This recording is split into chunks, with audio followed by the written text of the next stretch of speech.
आप सभी प्यारे भाई और बहनों को क्रिसमस की बहुत बहुत बधाई। आज मैं आपके सम्मुख कुछ ऐसी बात को लेकर आया हूं जिसे हमें और आपको जानना बहुत ही महत्वपूर्ण है। आज एक प्रश्न हमारे और आपके जीवन और बहुत से लोगों के मन में ये उठता है कि यीशु मसीह के कुंवारी से जन्म लेने का अभिप्राय क्या था। क्या उद्देश्य था कि यीशु ने सिर्फ कुंवारी से ही जन्म लेकर इस दुनिया में आया। मैं इसका अभिप्राय, इसका उद्देश्य आपके सम्मुख रखना चाहता हूं, क्योंकि ये जो दुनिया है, हम जब उत्पत्ति में पढ़ते हैं तो परमेश्वर ने देखा कि कोई भी धर्मी नहीं था, सबके सब पापी हो गए थे। सब लोगों ने पाप करना प्रारंभ कर दिया था और परमेश्वर की महिमा से वे सब के सब रहित हो गए थे, अलग हो गए थे और उन्हें जरूरत थी एक उद्धारकर्ता की।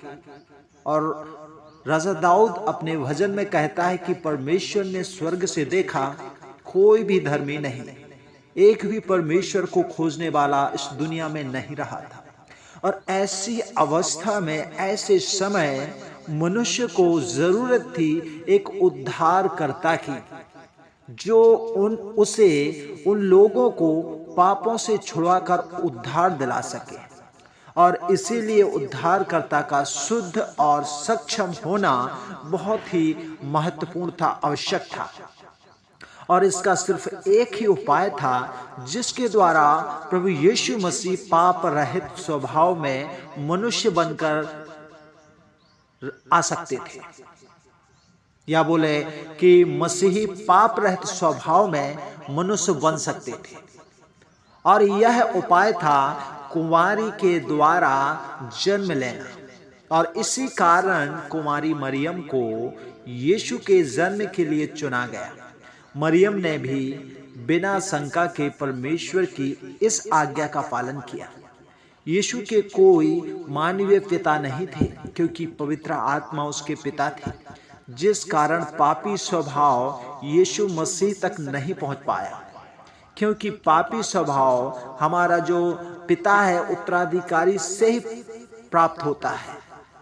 जैसे हम और आप आदम के वंशज हैं, और जिस प्रकार आदम और हव्वा में पाप आया, आज पूरी मानव जाति, संपूर्ण मानव जाति उस पाप में चली जा रही है। लेकिन यीशु मसीह का कोई इंसानी पिता नहीं था, जिस कारण वे निष्पाप रूप में धरती पर आए। प्रभु यीशु मसीह 33.5 वर्ष तक पृथ्वी पर थे। उन्होंने यहाँ रहकर परमेश्वर के राज्य के बारे में बताया। अपने सुसमाचार प्रचार में उन्होंने परमेश्वर से प्रेम करना, अपने पड़ोसी व सभी लोगों से अपने समान प्रेम करने की आज्ञा दी। उन्होंने हमें अपने सताने वालों को क्षमा करना सिखाया, बीमारों की सेवा कर और उन्हें चंगा कर हमें सेवा करना सिखाया है। यहूदी धर्म में प्रचलित कुरीतियों का विरोध करने के कारण ही यीशु मसीह को यहूदी धर्म गुरुओं, शास्त्रियों और फरीसियों ने यीशु मसीह को सताया था।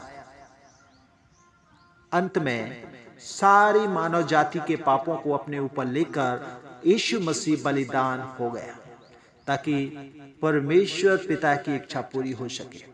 जिस प्रकार बलिदान का मेमना निष्पाप होता है, निष्कलंक होता है, कोई भी दोष नहीं होता है, उसी तरह यीशु मसीह भी निष्पाप है। उन्होंने हम मनुष्यों को पाप से मुक्त कराने हेतु अपने आप को उस कलवरी के क्रूस पर मृत्यु अर्थात बलिदान हो गए। यीशु मसीह चरनी में जन्म लेकर कलवरी क्रूस पर बलिदान हुए और तीसरे दिन मृतकों में से जी उठे। इसी कारण उन्हें जीवित खुदा भी कहा जाता है। यीशु मसीह के जीवन की यही सत्य घटना प्रत्येक क्रिसमस पर सभी मसीह विश्वासी भाई बहनों को उत्साहित करती है, और सारे संसार में, विश्व में क्रिसमस का यह पावन पर्व पूरे जोश के साथ मनाया भी जाता है। तो प्रभु आप सबको इस Christmas Ashish they. God bless you.